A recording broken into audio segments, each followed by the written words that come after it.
We're on lesson 7. I'm going to explain a couple of adjustments that I've made. So I took this roof slab, which is probably a little thicker than it was, and moved it down below the windows there. So now when we look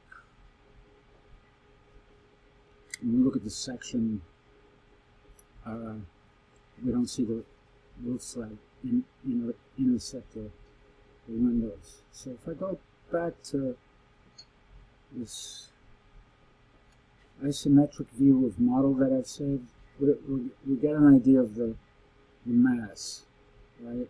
So we have this volume inside. We still have to subtract out that opening for the floor. So let's try to do that now.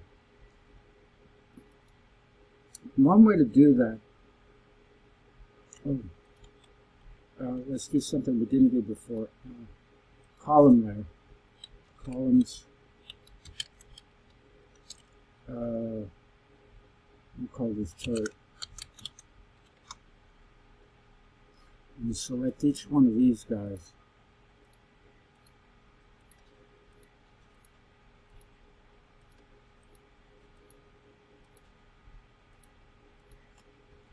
And move them to that layer so that we can turn them off if need be. I'm going to turn off the visibility of that layer now so that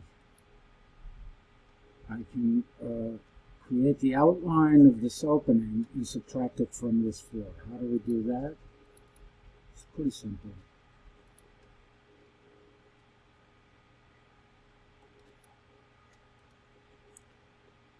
I'm going to select, it might seem tedious, but this is probably the most direct way to do it.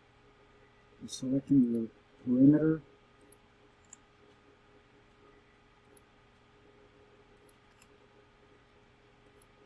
the inside face of this wall group.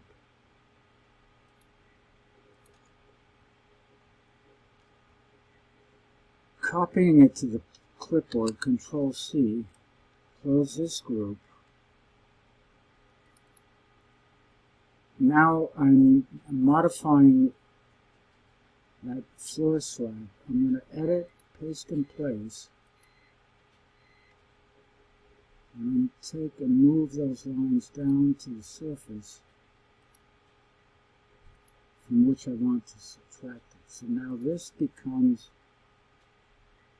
a face. If I turn off visibility of the walls, I can see what I'm doing. Push, pull.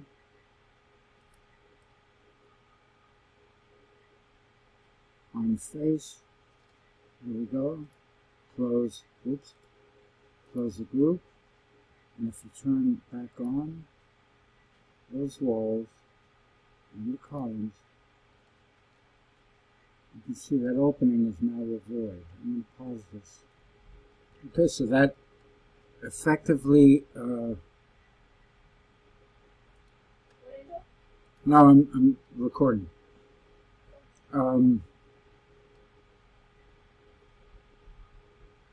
Cut out the floor, the shape of the rotunda from the roof element there. So you can see it a little better if I quickly turn on shadow.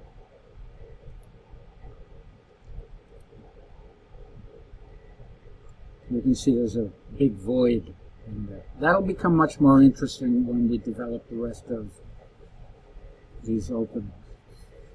The other walls that obviously are needed here are, in this case, they're adjacent buildings. So we have to decide how we're going to model those. We can model them as a slab directly across and closing these. For now, I kind of like to leave them out.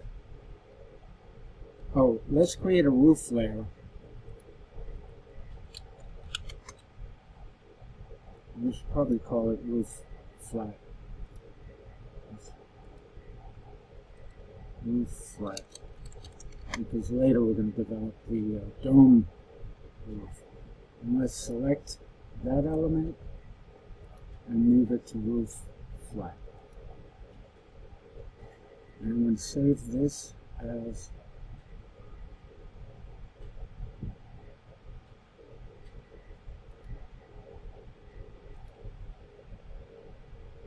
lesson 7.